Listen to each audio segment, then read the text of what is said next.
Hello বন্ধুরা, welcome to my channel. আজকে আমি আপনাদের দেখাচ্ছি কিভাবে এই বৃষ্টির দিনে আপনারা সুস্বাদু আলুর পকোড়া বানিয়ে নিতে পারেন।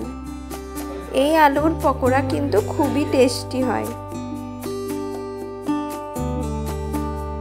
প্রথমে আমি এখানে দুটো আলুর খোসা ছাড়িয়ে নিয়েছি আর জলে ধুয়ে নিয়েছি। এবার একটি ব্লেন্ডার ইউজ করছি, যেখানে এই ছোট ছোট জায়গাগুলো আছে। আমি এখানে আলুটা জিরি করে কেটে নিচ্ছি। আমি দুটো আলু এভাবে জিরি করে নিয়েছি। এবার আমি জলের মধ্যে আলুগুলোকে 2 থেকে 3 বার ধুয়ে নেব। আলুগুলো ভালোভাবে ধুতে হবে।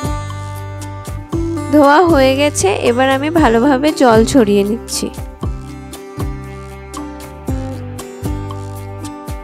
জল ঝরিয়ে একটি পাত্রে তুলে নিচ্ছি। এবার আমি এর মধ্যে অ্যাড করছি আদা রসুন পেস্ট, দেব পেঁয়াজ কুচি, লঙ্কা কুচি, দিয়ে দিচ্ছি স্বাদ মতো নুন, দিয়ে দেব হাফ টেবিল স্পুন হলুদ গুঁড়ো, হাফ টেবিল স্পুন লঙ্কা গুঁড়ো, হাফ টেবিল স্পুন জিরা গুঁড়ো, হাফ টেবিল স্পুন ধনিয়া গুঁড়ো, আর দিয়ে দিচ্ছি পরিমাণ মতো কাঁচা বেসন। আর আমি এখানে অ্যাড করব 1 চামচ কর্নফ্লাওয়ার, যাতে পকোড়াগুলো খুবই মুচমুচে হয়। তাই আমি ভালোভাবে মাখিয়ে নিচ্ছি। জল ব্যবহার করার প্রয়োজন নেই, আলুর যে জলটা আছে এমনিতেই মাখা হয়ে যাবে। আর অ্যাড করলাম ধনিয়া পাতা কুচি।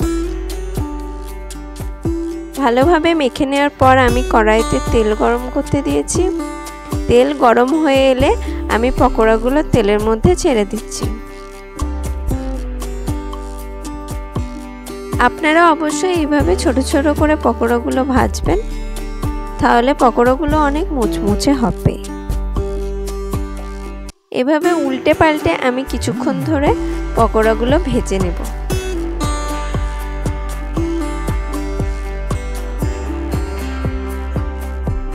গ্যাসের ফ্লেমটা লো টু মিডিয়ামে রাখতে হবে, খুব হাইয়ে রাখলে হবে না, তাহলে পকোড়াগুলো তাড়াতাড়ি পুড়ে যেতে পারে। পকোড়াগুলো ভাজা হয়ে গেছে, এবার আমি তুলে নিচ্ছি।